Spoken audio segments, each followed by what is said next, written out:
Okay, so my choices are either spray up the nose or a shot in the arm. Tell me how you feel. Okay, that doesn't hurt. Not yet. But there are some people who react with flu-like symptoms from the flu shot. That's not going to stop us on our quest to track down the science of fighting one of the world's biggest killers each year, the flu. Talk to me.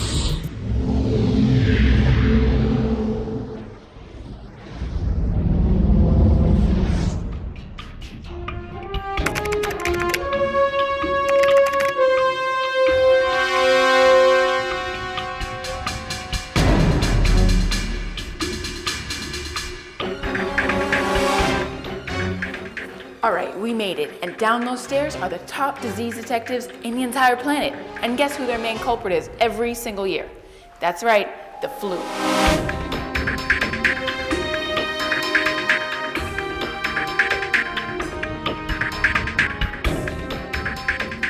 So, what exactly is the flu virus?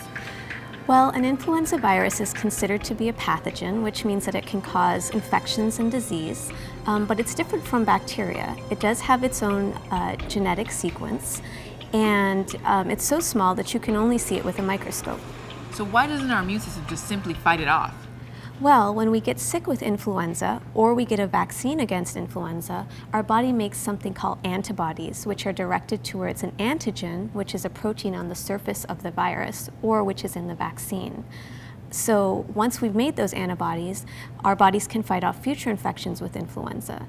But the influenza virus is always changing, and it can gain new antigens that aren't recognized by the antibodies that we have to old infections. And they can change through two processes. One is called antigenic drift, and through the process of antigenic drift, there are small changes in the genetic code of the virus that occur continuously over time. And as that happens, the virus can gain new antigens, which are not recognized by antibodies that we have, and then we can get sick from that flu virus again. The second process is called antigenic shift, and that's when a big major change in the genetic code of the virus occurs suddenly. When that happens, most people don't have antibodies that recognize the new antigen on the virus, and a lot of people can get sick from that flu virus. To fight this tricky virus, the CDC uses a flu vaccine as its main weapon. Of course, they couldn't let us into their labs with all those flu viruses. But here's the deal. First, they predict the 3 most likely strains to hit the US during the upcoming flu season. Then, they grow those likely strains of flu virus in their lab. Finally, the CDC distributes the virus strains to vaccine manufacturers who make and distribute the flu vaccines.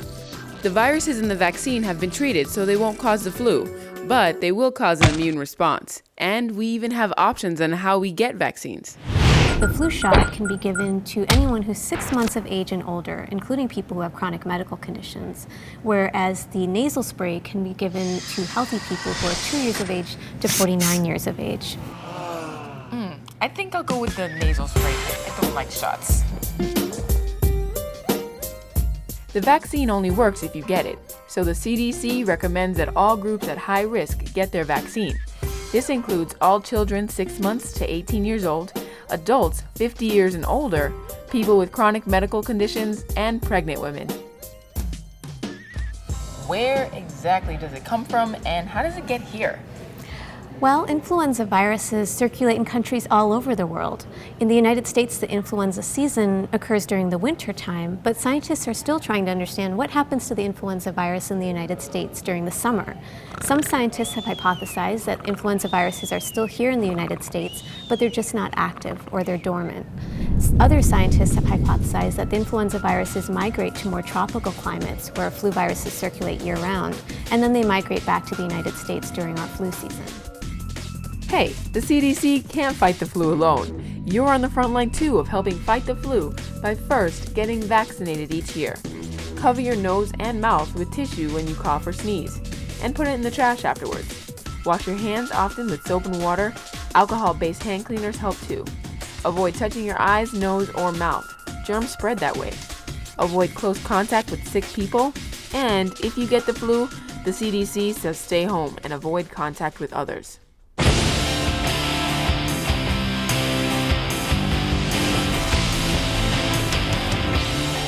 Do you want to become a disease detective? Well, here's your challenge. Go online and research different techniques used to track the flu outbreaks.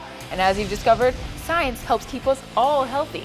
And that's another perfect reason to never stop exploring your world.